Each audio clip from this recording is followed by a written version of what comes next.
Start ஆகி Iran அமெரிக்காவாரா இது மாறிட்டு. அதான் உண்மை. இஸ்ரேலும் ஒரு ஓரத்தில் இருக்குது. அப்படி இருக்கும்போது இந்த வாரோட ஹீரோ ஆஃப் த வார் யாருன்னு பார்த்தீங்கன்னா ஹோர்முஸ் நீர்முனை. அதை தான் சொல்லணும். இந்த போரின் நாயகன் ஹோர்முஸ் நீர்முனையாக இருக்க காரணம் உலகின் 40% போக்குவரத்து, கப்பல் போக்குவரத்து, கடல் போக்குவரத்து வந்து இந்த நீர்முனையை நம்பி இருக்குது அப்படின்னு சொல்லலாம். அப்படி இருக்கும்போது நமக்கே எரிபொருள்கள் இல்லை சரக்குகள் வரணும் அப்படின்னா நாம் ஹோர்முஸ் நீர்முனையை கடந்து தான் வர வேண்டியதாக இருக்குது. அப்படி இருக்கும்போது அதை சுற்றி ஏராளமான வதந்திகள், உண்மை செய்திகள், நிரூபணங்கள்னு சுற்றி ஹோர்முஸ் நீர்முனையை சுற்றி நடந்துகிட்ருக்கு. ஆனால் ஒரு விஷயத்தை நல்லா புரிஞ்சுக்கணும்.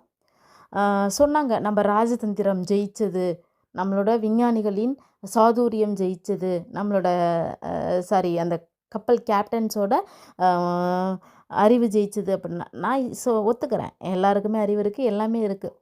நமக்கு இருக்க அதே அறிவு பக்கத்து நாட்டுக்காரனுக்கும் இருக்கும், எதிரி நாட்டுக்காரனுக்கும் இருக்கும். நம்மளால் ஒரு விஷயத்தை பண்ணிவிட்டு அந்த ஹோர்முஸ் நீர்முனையை கடக்க முடியுதுன்னா அதே மாதிரி வல்லரசாக இருக்கிற அவனாலேயும் அந்த நீர்முனையை கடந்துட்டு வந்து இந்நேரம் ஈரானை அடிச்சிருக்க முடியும். இதெல்லாம் நம்புகிற மாதிரி இல்லை. நான் வந்து எகெயின்ஸ்ட் ஆஃப் இந்தியாவோட நமக்கு எகெயின்ஸ்டாக நான் பேசலை. கொஞ்சம் நிதர்சனத்தை கொஞ்சம் யோசித்து பார்க்கணும். இதில் என்ன நடந்திருக்க வாய்ப்பு இருக்குன்னா, ஈரான் நமக்கு போகிறதுக்கான சீன கப்பல்களை அலோவ் பண்ண மாதிரி நம்மையும் அலோவ் பண்ணியிருக்கு. ஏன் இதை வந்து ரொம்ப ஸ்ட்ராங்காக சொல்கிறோன்னா, நம்மளோட 2 கப்பல்கள் வந்திருக்கு. ஷிவாலிக்கு அப்புறம் நந்தாதேவி இன்றைக்கி வந்துருச்சு. ஸோ இந்த மாதிரி 2 கப்பல்கள் கடந்திருக்கும்போது நந்தாதேவி இருந்த ஒரு 15 கிலோமீட்டருக்கு முன்னாடி தான் தாய்லாந்தோட மயூரி நாரியே அந்த கப்பல் இருந்தது. ஆனால் அதை அடிச்சிட்டாங்களே ஈரான். ஏன் அப்படின்னா, இவங்க கொடுக்கப்பட்ட ஒரு வேளை ரகசிய கோட்வேர்டு முறையாக இருக்கலாம், இல்லை ஏதோ ஒரு கம்யூனிகேஷன் மிஸ் அண்டர்ஸ்டாண்டிங்கில் இருக்கலாம்.